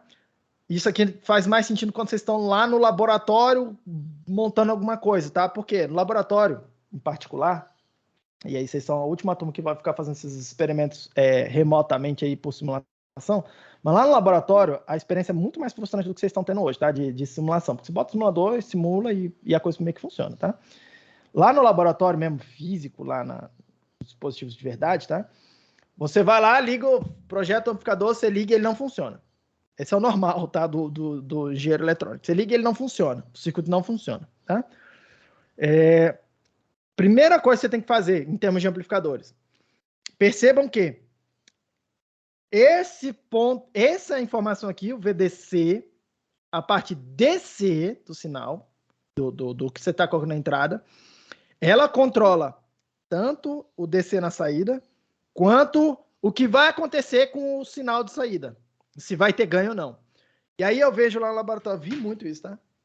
Eu via lá no laboratório, o menino vai lá, monta o negócio, aí ele não tá vendo sinal nenhum na saída. O sinal de saída lá tá zero. Ele não tá vendo o sinal de saída. O que ele fica fazendo? Ele fica mexendo lá na amplitude do seno, que tá entrando lá na frequência do seno, e fica futricando aqui, ó. Ele fica futricando aqui, tá? Mexe, fala mais alto no microfone, tenta. Percebam que não adianta, porque se essas duas setinhas vermelhas aqui, ó, não estiverem funcionando direito, não adianta você fazer nada com essa setinha aqui. Porque o sinal de saída depende de duas coisas. O sinal que está entrando e da polarização. Tá? Aí os meninos ficavam meio desesperados comigo, eles achavam que era uma bruxaria, porque eu ia lá e desconectava o osciloscópio, né, que é para a gente ver os sinais. Eu desconectava o osciloscópio, botava um instrumento mais simples, botava um voltímetro lá, bem mais simples, tá? E eu falava, tá vendo isso aqui? Tá vendo essa tensão que tá vendo aqui? Tá vendo que tá aparecendo zero aí? Tá vendo que tá aparecendo 5 volts aí? Tá vendo essa tensão que você tá vendo? Era para estar esse número aí? Não era não, professor. Era para estar, sei lá, 3. Então tá bom. O que tem que acontecer para aparecer o 3 aí? Precisa mexer no DC. Pois é, então mexe aqui, ó. Aí você vai mexer naquele ponto lá, DC, Chegou na tensão que você quer? Sim. Desconecta o voltímetro e bota aí o osciloscópio agora. Funciona que é uma maravilha. Funciona, parece que, sim, funciona melhor do que a teoria diz que funcionaria, tá? É quase uma mágica, assim. Então, essa coisa do DC, tá? Do ponto de, que a gente vai chamar de ponto de operação, a escolha da polarização, isso aqui eu vou chamar de ponto de operação, a escolha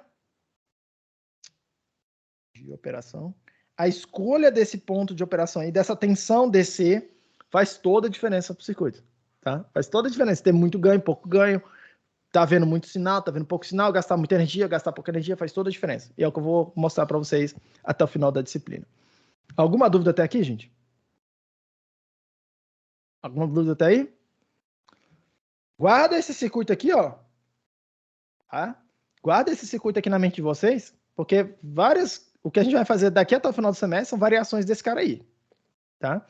Esse cara aí é o circuito, provavelmente o circuito mais importante de eletrônica. Esse carinha aí, ó, que eu acabei de mostrar para vocês. Vocês já sabem tudo é um exagero, mas vocês já sabem quase tudo sobre ele, tá? Quase tudo que interessa saber sobre ele, vocês já sabem agora, a partir dessa aula aqui. O que a gente vai fazer até o final do semestre? Algumas variações nesse cara aí, tá? Desse cara aí. E o que eu queria que vocês percebessem é que esse cara é uma variação do divisor de tensão resistivo. Lembra, tensão de divisor resistivo é assim, né? Divisor de tensão resistivo é assim, ó. É uma variação desse cara aí, onde a gente tirou um resistor aqui, normalmente a gente chama isso aqui de R1, chama isso aqui de R2. Eu tirei esse resistor R2 aqui e troquei por outra coisa. Troquei por no caso aqui, troquei por um transistor e virou um amplificador, tá? Virou uma coisa completamente diferente do que tinha antes. Tudo bem? A gente vai analisar um pouco mais com calma o que está acontecendo aqui. Mas eu gostaria que vocês percebessem que, esse é o circuito mais importante de todos, e ele nada mais é do que uma variação do divisor resistivo. Nada mais é. Por isso que na primeira ou na segunda aula, que é quando eu relembro de vocês lá do divisor resistivo, eu afirmo, vocês podem olhar lá atrás, lá a gravação, eu afirmo para vocês que o divisor resistivo é o circuito mais importante da eletrônica. Tá? É o circuito mais importante da eletrônica porque a partir dele a gente vai construir todos os outros. Tá? Praticamente todos os outros. Tudo bem, gente? Hoje não teve testinho. Vocês estão liberados já então. Alguém tem alguma pergunta? Alguém tem uma dúvida? Acho que tá sossegado, né? Eu quero comentar aqui sobre esse pequeno amplificadorzinho que a gente criou aqui, né? Para ele funcionar bem, por exemplo, para amplificar, sei lá, um microfone, igual você estava falando, né? Sim. A ideia é a gente aumentar o VDD, aumentar o VDC e no final colocar um filtro de DC na saída, tipo para tirar o sinal DC da saída, é isso? Tipo um capacitor. Se você precisar, a gente vai ver com um pouco mais de detalhe, tá? Mas é o seguinte, você precisa botar, deixa eu desenhar numa tela nova aqui. Samuel, né? Isso. Esse aqui é vamos chamar assim, o núcleo básico do amplificador, né? Tá? Núcleo básico do amplificador. Mas perceba o seguinte. Foi uma boa pergunta. Vamos usar esses mais 5 minutinhos aqui para explicar uma parada aqui para vocês. Microfone, em geral, as minhas fontes de sinal, elas não produzem sinal mais o DC, que é o que eu preciso colocar na entrada do amplificador. Normalmente, elas não produzem isso, tá? Normalmente. Por exemplo, amplificador, microfone, não produz uma tensão DC na saída, só a variação de sinal em torno do zero. Instrumento musical, todos os captadores de instrumento musical, a parada toda, não produzem DC, tá? Produz DC igual a zero, né? Só variação em torno do zero, tá? Então, a maioria dos sinais que a gente trata, eles funcionam todos zero. Então, a gente precisa, de alguma forma, fazer o seguinte, tá? Eu tenho aqui, eu vou desenhar assim, tá? Uma fonte de sinal purinha, que não tem DC nenhum, tá? Se eu conectar ela aqui, ó, pum, o que acontece? Eu acabei de falar para vocês. O VDC tá igual a zero, essa parada não funciona. Tem que botar um VDC adequado. A gente vai melhorar, tá? Quanto tem que ser o número, tal, quantitativamente, tal. Mas, por enquanto, só zero não funciona, tá? Qualquer número abaixo de VTH no VDC não funciona, para começar. Porque a gente está supondo que está na saturação, e para saturação precisa de VGS menos VT, VGS maior que VTH. Então, qualquer coisa que aparece aqui menor que VTH não funciona. Então, se for zero, o DC desse cara, você liga aqui, não acontece nada na saída, tá? Tipo assim, fica travada a saída, fica constante. Então, a gente não pode conectar essa coisa assim. Tem duas formas de fazer essa conexão. A primeira delas é fazer o seguinte, gerar a tensão DC aqui dentro, ó. Fazer o VDC aqui dentro, tá? E percebam que, se eu fizer o VDC aqui dentro, eu não posso conectar aqui direto, ó. Tá dando problema isso aqui, curto-circuito entre as fontes, tá? Aí a gente usa um capacitor para isolar o DC de um lado e do outro, mas deixar passar o sinal pelo capacitor. A gente vai, inclusive, calcular qual o valor que tem que ser esse capacitor aí. Lá para frente, lá no final lá para frente mesmo, tá? Bem para frente. A gente vai calcular o valor desse capacitor aí. Esse tipo de conexão a gente chama de acoplamento capacitivo. Acoplamento capacitivo. No dia que vocês estiverem lá no laboratório, vocês vão ver que o osciloscópio e as fontes que vocês usam, tem um botão lá para você ligar ou desligar esse tipo de acoplamento aqui, tá? Ele conecta um capacitor ou não na entrada lá do seu circuito, tudo bem? O segundo tipo de conexão que você pode fazer é a conexão que a gente chama de acoplamento direto. É fazer o seguinte. É produzir o DC. Produzir o DC junto lá da tua fonte. Tá? Normalmente esse acoplamento direto aqui a gente usa quando a fonte ela é capaz de produzir já o DC necessário. Tá? Normalmente a gente não conecta assim, tipo, pega o microfone e bota uma pilha em série com ele. Normalmente não faz isso, tá? Que pode queimar o microfone. Normalmente, por exemplo, que tipo de fonte que tem essa cara aí, tá? O computador de vocês, ele produz sinais de saída que precisam ser amplificados. Por exemplo, o que vocês estão ouvindo aí no fone de ouvido de vocês, tá? O computador de vocês tem um circuito lá dentro que ele é capaz de gerar o som, tá? Com DC. E aí isso vai para um amplificador que pode ser feito com acoplamento direto, porque eu já consigo produzir o DC, tá? Obrigado. Então é um exemplo. Normalmente quando a fonte tem alguma coisa digital que gera lá o sinal, eu consigo fazer o acoplamento direto. Normalmente, tá? Isso é meio que a cara normal. E na saída? Aí na saída entra a questão que é o seguinte.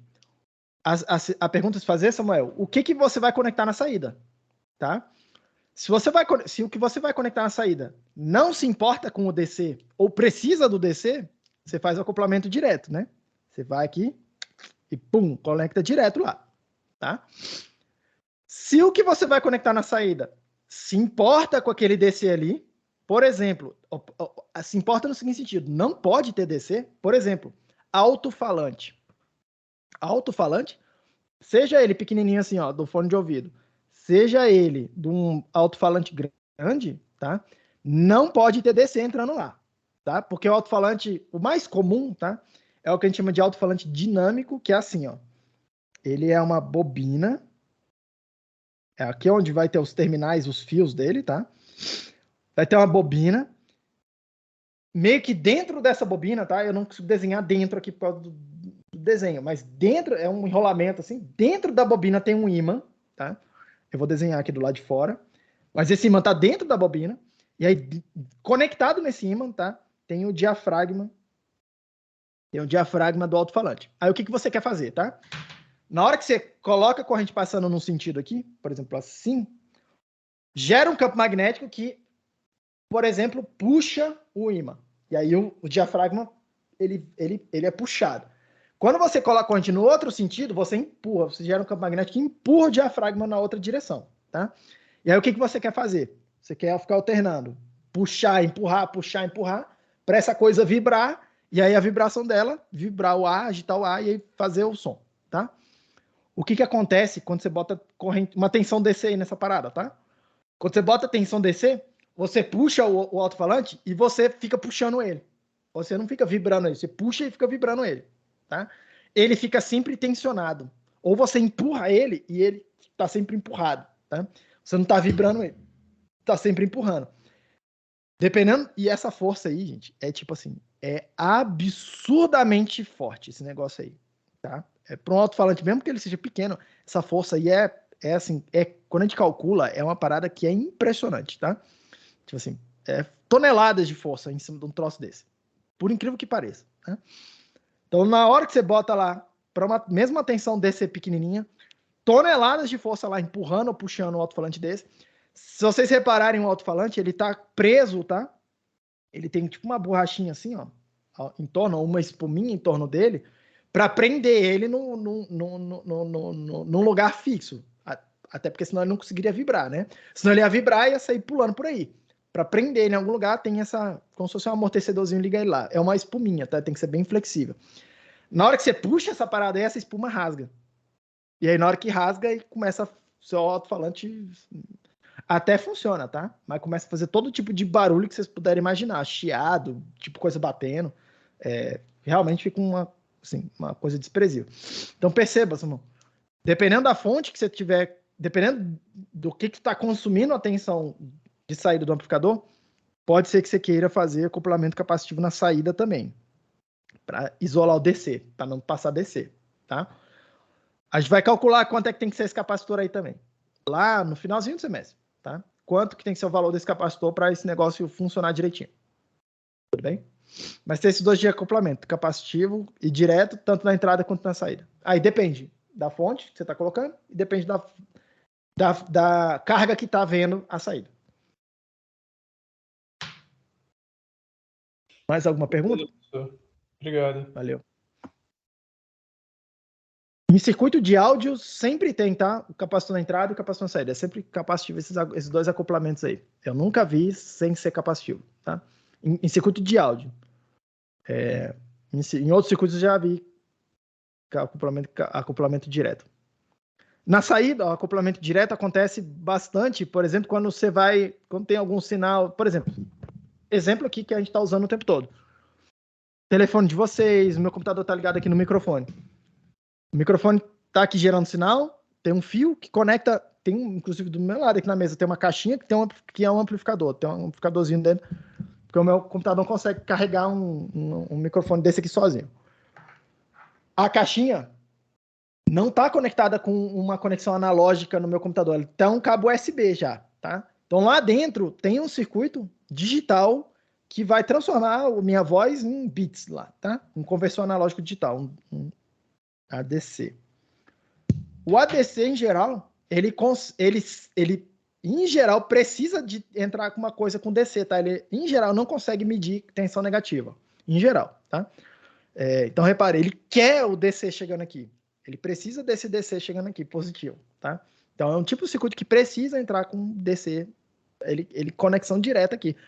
Não, provavelmente não tem nenhum capacitorzinho no meio do caminho, nem nada disso. Se tiver, é para poder fazer algum ajuste lá, algum filtro, alguma coisa. Mas normalmente é problema direto mesmo. Beleza, turma? Acho que não tem mais dúvida. O chat está vazio. A gente se vê então na quinta-feira. Hoje não teve testinho. Deu uma